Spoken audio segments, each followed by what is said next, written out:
The European leaders have converged in Brussels to discuss the energy crisis triggered by the war in West Asia. The rising energy prices because of the war have pushed the European leaders to make West Asia one of the key priorities at the Brussels summit. Prior to the West Asia crisis, spiraling energy prices had hit consumers across the continent during the Russia-Ukraine war. And now Europe is facing the brunt of it once again. The leaders face an urgent need to put a halt to rising energy prices.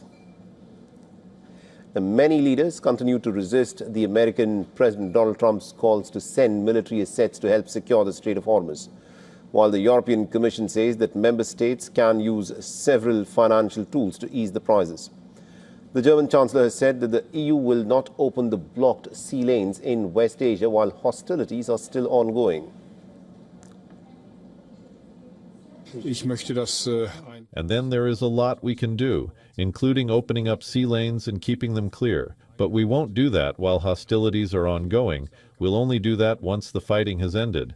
It would also require an international mandate, which we do not currently have. And that is why there are still many steps ahead of us before we can even begin to consider such a matter.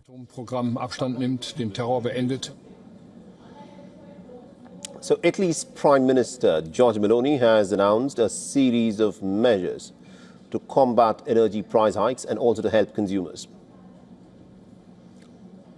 The government's work continues to cope with the increase in the price of fuel that is a result of the crisis in the Middle East.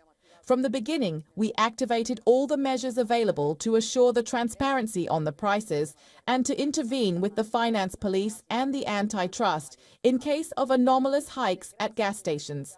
And it is thanks to this activity that up until now that in Italy, the increase in prices has been lower than what is happening in the major European countries.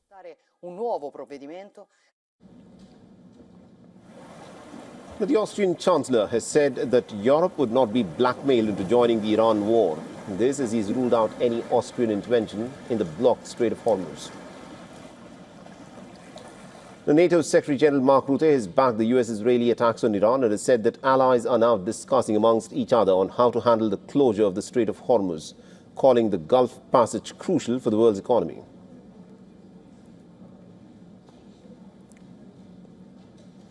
So as Thursday's summit in Brussels put the spotlight on the energy crisis, and some countries are now demanding the European Commission to take action to shield their citizens, arguing for far-reaching intervention in EU's environment policy and energy markets to achieve short-term cost cuts.